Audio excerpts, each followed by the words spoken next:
Hello students, today we are going to look for class 7, chapter number 11 and 12, perimeter and area and algebraic expression, revision session, multiple choice questions. These questions are very important for the exam point of view.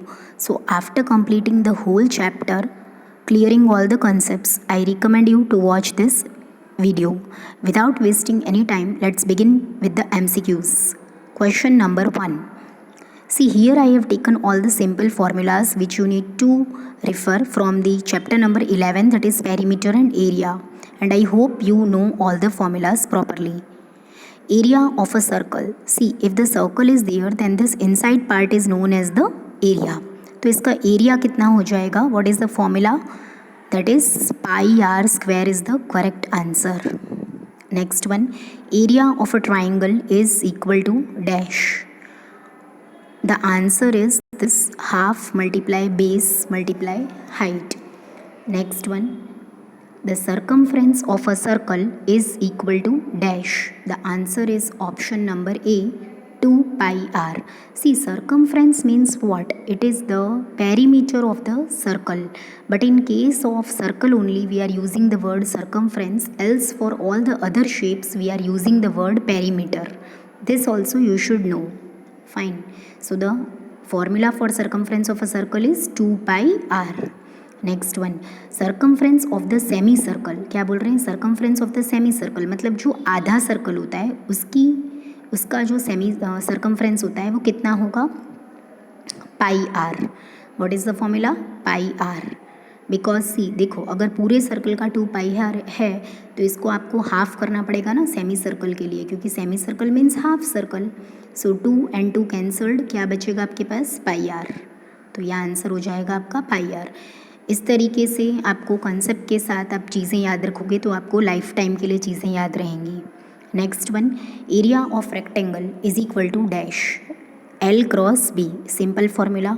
Area of parallelogram. Okay, what is the area of parallelogram? Base multiply height. Base multiply height. This is the important formula which you have to remember, which is going to also play a very important role in the higher standards as well. Find area of parallelogram with base 15 cm and height 3.5 cm. Area is equal to base multiply height. So parallelogram का area हमने अभी देखा, base multiply height होगा. Base कितना दे रखा है आपको? 15 सेंटीमीटर एंड हाइट कितना दे रखा है? 3.5 centimetre. If you will multiply both of them you will get 52.5 centimetre square. So your answer is option number A, 52.5 centimeter square. See, these sums will be able to solve only if you know the formulas. So please learn all the formulas which are very very important. Next one, find the area of the circle with radius 7 centimeter. Area निकालना है जिसमें radius आपको 7 centimeter दे दिया है. So area is what? Pi r square of a circle. What is the value of pi? 22/7. Radius, it is 7 centimeter. Okay, so 7 and 7 will get cancelled. 22 multiply 7 is what? 154 centimeter square. So your answer is option number B, 154 centimeter square. Next one, a rectangular sheet has length 60 centimeter and breadth 35 centimeter. Find its perimeter. एक rectangular sheet है जिसका length कितना दे रखा है? 60 centimetre दे रखा है and breadth 35 centimetre. Perimeter निकालना है. Perimeter of rectangle is 2 into bracket L plus B. So 2 into bracket 60 plus 35, that is what? 95 multiply by 2. You will get what? 190 centimetre. So your answer is option number A, 190 centimetre. Next MCQ, 10th one, the area of a rectangular sheet is 240 meter square. If breadth is 20 meter square, find length. ठीक है, अब देखो area आपको दे रखा है. What is the formula for area? Area is equal to length multiply breadth. इसमें से आपको ब्रेड्थ दे रखा है, लेंथ निकालना है. ओके, जैसे ये मान लो आपका रेक्टेंगल है, इसमें आपको कितना दे रखा है? Area is 240 and length you have to find out and breadth has been given 20. So 240 is equal to 20 multiply L. 20 will go down, 240 divided by 20, 0 and 0 cancel, 12 meters. Okay, 2 12s are 24, 12 meters is your answer. Next one, how many terms are there in 4x plus 3y plus 9z. इसमें कितनी terms है? 1, 2 and 3. How many terms are there? 3. Okay, next one, ठीक है ना. देखो terms जो है हमेशा हम ऑपरेशंस से सेपरेट करते हैं. तो ये एक टर्म हो गया 4x 3y एंड 9z, तो टोटल 3 टर्म्स हो गए. Next one, what is the coefficient of x square in the expression 9x square plus 2xy. ठीक है, एक्स स्क्वायर कोएफिशिएंट पूछ रहे हैं. कोएफिशिएंट यानी आपका जो नंबर जो वेरिएबल के साथ अटैच हो, तो एक्स स्क्वायर के साथ कौन सा नंबर अटैच है? 9. तो यहाँ पे आपका आंसर क्या हो जाएगा? 9. ठीक है, सी. जो भी नंबर अटैच होगा वेरिएबल के साथ वो उसका कोएफिशिएंट कहलाता है. Next one, see one more example, what is the coefficient of y in the expression 2xy minus 3m. अब देखो 2xy में, ठीक है ना, नंबर और मतलब जो भी आपका कुछ भी अटैच हो पूरा कोएफिशिएंट को छोड़ के, सॉरी, आपको जो भी जिसका भी पूछा है, जिस वेरिएबल का पूछा है उसको छोड़ के जितना भी आपका होगा ना वो पूरा आपका कोएफिशिएंट कहलाएगा.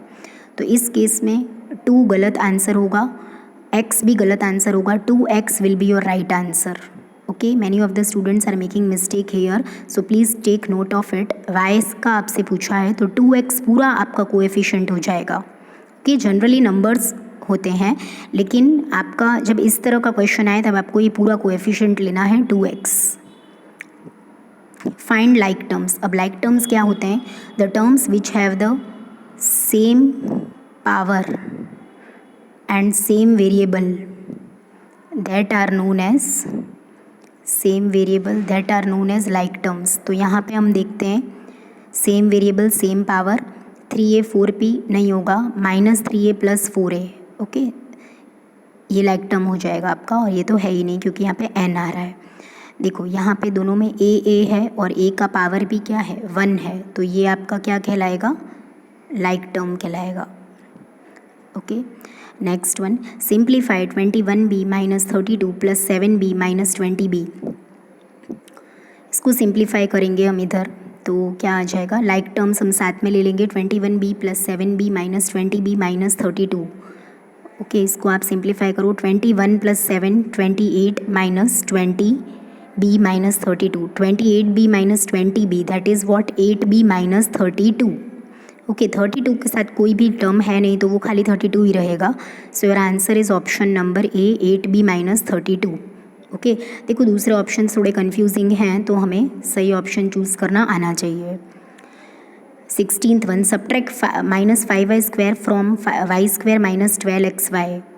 ठीक है, सो from means you have to take the later expression first and from that you have to minus the first expression. It means y square minus 12xy. अब माइनस करना है तो एक माइनस तो इस सब्ट्रैक्ट का आएगा और एक माइनस तो आपका खुद में जो माइनस 5y स्क्वायर में है वो वाला आ जाएगा. ओके, नाउ माइनस माइनस क्या हो जाएगा? आपका प्लस हो जाएगा. सेकंड स्टेप में हमने बस इतना ही करा है. थर्ड स्टेप में आपको लाइक टर्म्स कलेक्ट करने होंगे, y square plus 5y square and minus 12xy apart. Okay, then what happens is square plus 5y square that is 6y square minus 12xy. ठीक है, देखो no coefficient is there, so it means there is one you have to consider as coefficient. Okay, so your answer is option number B, 6y square minus 12xy. Okay, next one, add ab minus 4a 4b minus ab 4a minus 4b. इसको सबको आप plus करोगे तो ab minus 4a plus 4b minus ab plus 4a minus 4b. इसमें से आप like terms ले लो, ab minus ab, ठीक है, कितना हो जाएगा? 0 हो जाएगा. Then minus 4a and plus 4a, ये दोनों भी मिलके क्या बना लेंगे? 0 बना देंगे. ठीक है, और लास्ट में प्लस 4b माइनस 4b, ये भी कैंसिल हो जाएगा तो कितना बनेगा? 0 बनेगा. तो 0 माइनस 0 माइनस 0 दैट इज़ 0.